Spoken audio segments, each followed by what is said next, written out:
Letters from a Stoic by Seneca, Letter 41, on the God within us. You are doing an excellent thing, one which will be wholesome for you, if, as you write me, you are persisting in your effort to attain sound understanding. It is foolish to pray for this when you can acquire it from yourself. We do not need to uplift our hands towards heaven, or to beg the keeper of a temple to let us approach his idol's ear, as if in this way our prayers were more likely to be heard. God is near you, he is with you, he is within you. This is what I mean, Lucilius. A Holy Spirit indwells within us, one who marks our good and bad deeds, and is our guardian. As we treat this Spirit, so are we treated by it. Indeed, no man can be good without the help of God. Can one rise superior to fortune unless God helps him to rise? He it is that gives noble and upright counsel.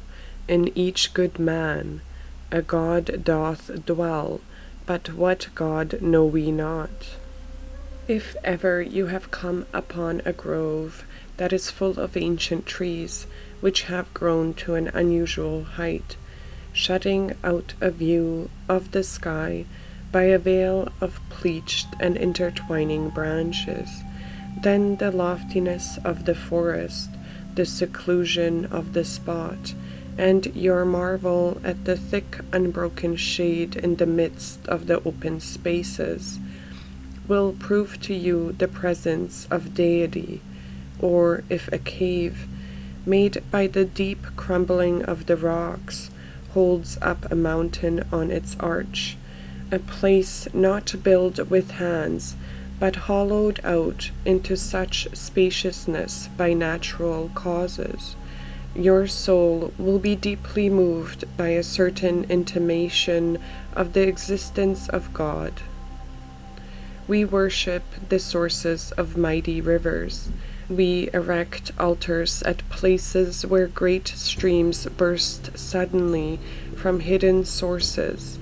We adore springs of hot water as divine, and consecrate certain pools because of their dark waters or their immeasurable depth.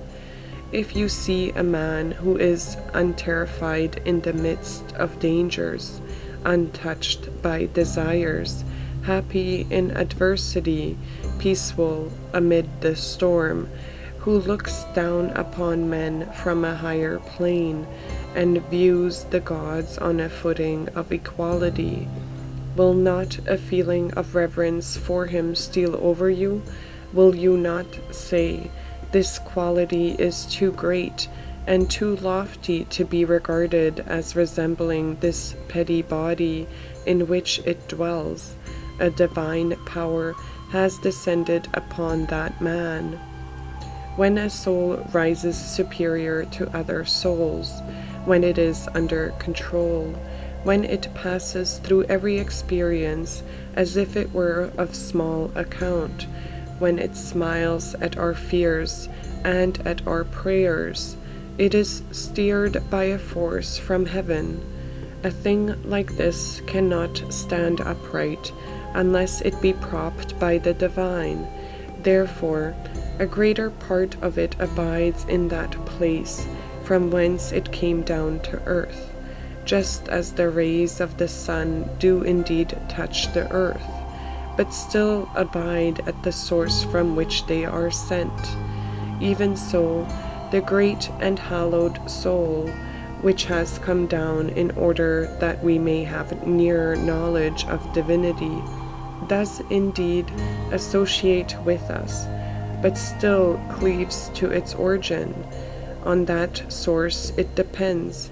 Thither it turns its gaze and strives to go, and it concerns itself with our doings only as a being superior to ourselves.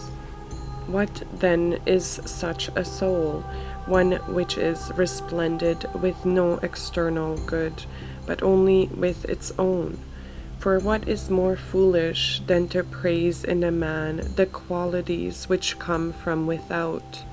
And what is more insane than our marvel at characteristics which may at the next instant be passed on to someone else?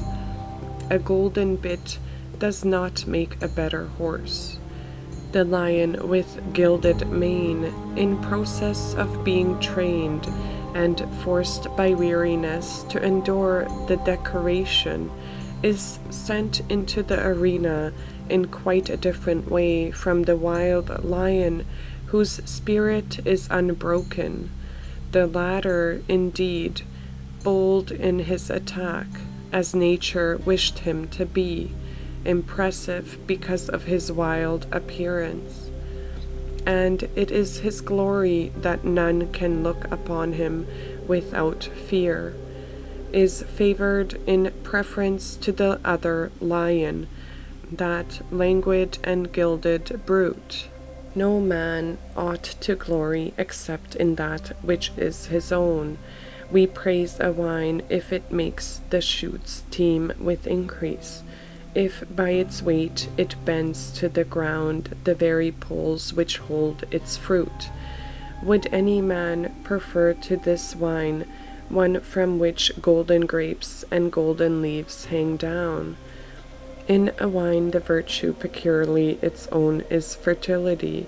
In man also we should praise that which is his own. Suppose that he has a retinue of comely slaves, and a beautiful house, that his farm is large, and large his income. None of these things is in the man himself. They are all on the outside. Praise the quality in him, which cannot be given or snatched away, that which is the peculiar property of the man.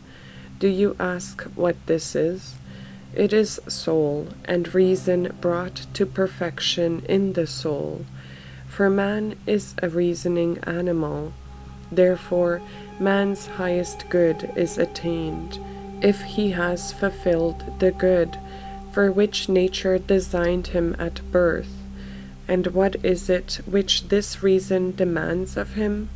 The easiest thing in the world, to live in accordance with his own nature. But this is turned into a hard task by the general madness of mankind. We push one another into vice. And how can a man be recalled to salvation when he has none to restrain him, and all mankind to urge him on? Farewell.